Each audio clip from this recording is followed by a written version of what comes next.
Hi అండి, welcome back to my channel పద్దు express. ఎలా ఉన్నారండి? అందరూ బాగున్నారా? ఈరోజు ఇంకో వీడియోతో మీ ముందుకు వచ్చేసానండి. అందరూ స్కిప్ చేయకుండా చివరి వరకు చూడండి. అలాగే లైక్ చేయటం అసలు మర్చిపోవద్దండి.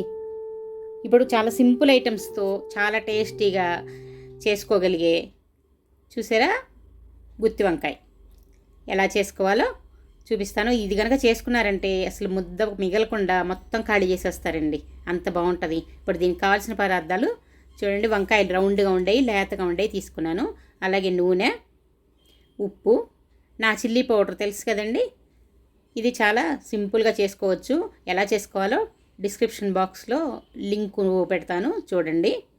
ఇప్పుడు చూడండి, వంకాయల్ని ఇలాగా అన్నీ కూడా 4 పక్షాలుగా కట్ చేసుకొని పుచ్చులు లేకుండా చూసుకోవాలి ముందు.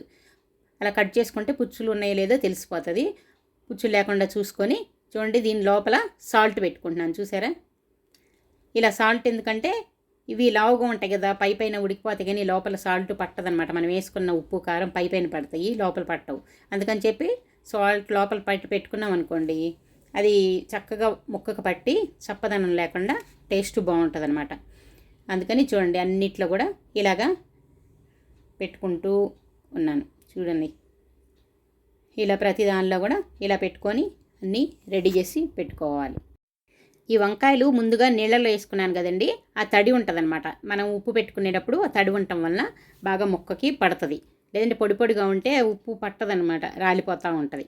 అందుకని చెప్పి ముందుగా కడిగి పెట్టుకున్నాం కదా, ఇలాగా అన్నిటికి కూడా పెట్టుకొని రెడీ చేసి ఉంచుకున్నాను. ఇప్పుడు చూడండి, స్టవ్ మీద ఒక ప్యాన్ పెట్టుకొని, ఇది వెడల్పాటు తీసుకుంటే బెటర్ అండి. ఎందుకంటే వంకాయలు ఒకదాని మీద ఒకటి పెడితే కొంచెం కాలటం సరిగ్గా కాలవు కదా.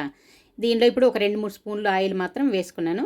వేసుకొని నూనె కాగిన తర్వాత ఇదిగో చూడండి, ఒక్కొక్కటిగా ఇలా పేర్చుకుంటున్నాను.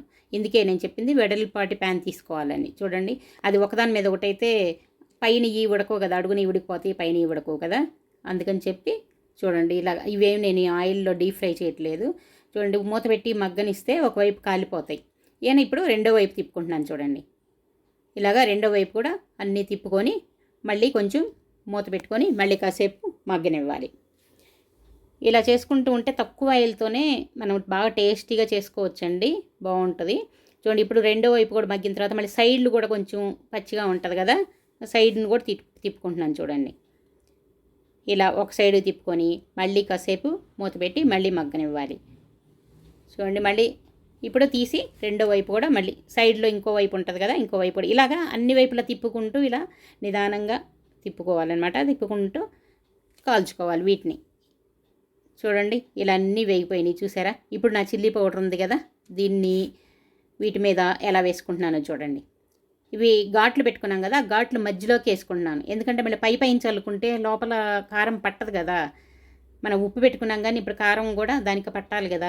అందుకని చెప్పి ఈ ఘాట్ల మధ్యలో చూడండి, ఈ కారం వెళ్ళేలాగా చూడండి అన్నిట్లో కూడా ఈ ఘాట్ల మధ్యలోకి ఒక స్పూన్ తోటి చక్కగా నింపుకుంటున్నాను. ఇది తెలియని వాళ్ళు ఒక ప్లేట్లోకైనా తీసుకొని ప్లేట్లో దీన్ని స్టఫ్ చేసుకున్న తర్వాత మళ్ళీ ప్యాన్లో వేసుకోవచ్చండి. నాకు అలవాటు ఉంది కాబట్టి ఇలా చేస్తున్నాను అనమాట. చూడండి, ఇలాగా అన్నిట్లో కూడా నిదానంగా రెండు వైపులా మళ్ళీ ఒకవైపు వేసుకుంటే రెండో వైపు పట్టదు కదా, ఒకవైపు వేసుకొని మళ్ళీ దాన్ని రెండో వైపు కూడా తిప్పుకొని ఇప్పుడు 4 వైపులు 4 పీసుల్లాగా ఉంది కదా, అన్ని వైపులా కొంచెం కొంచెం వేసుకుంటున్నాను అనమాట. అప్పుడు ముక్కకి బాగా పడుతుంది. ఇప్పుడు మనం ఏం ఆయిల్లో డీప్ ఫ్రై చేయట్లేదు కాబట్టి పొడి ఎక్కడికి పోదండి, ఇలా పెట్టుకున్నది అక్కడే ఉంటుంది. చూడండి, అన్నిట్లో కూడా చక్కగా ప్రతి దానిలో కూడా విడివిడిగా పెట్టుకుంటా ఉన్నాను. చూడండి, ఇలా అయితే బాగా ఉప్పు కారం బాగా పడుతుంది ముక్కలకి. చూడండి, అన్నిట్లో పెట్టుకోవటం చక్కగా అన్ని వైపులు తిప్పుకొని ఇలా పెట్టుకుంటూ ఉండాలి. ఇలా మొత్తం పెట్టుకున్న తర్వాత చూడండి, మిగిలిన కారపొడి ఉంది కదా, దీన్ని పైన చల్లుకుంటున్నాను. ఇది అన్నంలో కలుపుకోవడానికి బాగుంటుందండి.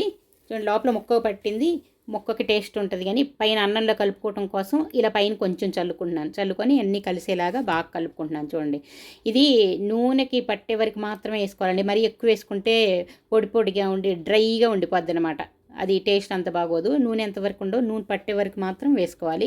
కావాలంటే ఒక స్పూన్ నూనె ఎక్స్ట్రా వేసుకోవచ్చు. అలా వేసుకొని మిగిలిన పొడి ఇది చూడండి, ఇలా అంతా వేసుకున్న తర్వాత చక్కగా ముక్కకి అంతా కూడా లోపల పడుతుంది, పైన పడుతుంది అనమాట.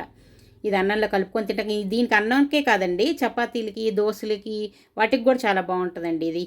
కావాలంటే ఒకసారి చేసుకొని మీరు ట్రై చేసి చూడండి. చాలా చాలా టేస్ట్గా ఉంటుంది. చూసారా, చక్కగా మంచి గుత్తి వంకాయ రెడీ అయిపోయింది. ఇలా తింటే నిజంగా మీరే అదుర్సంటారండి. మీరు తప్పకుండా దీన్ని ఇంట్లో ట్రై చేసి ఎలా ఉందో కామెంట్ సెక్షన్లో కామెంట్స్ మాత్రం మర్చిపోవద్దండి.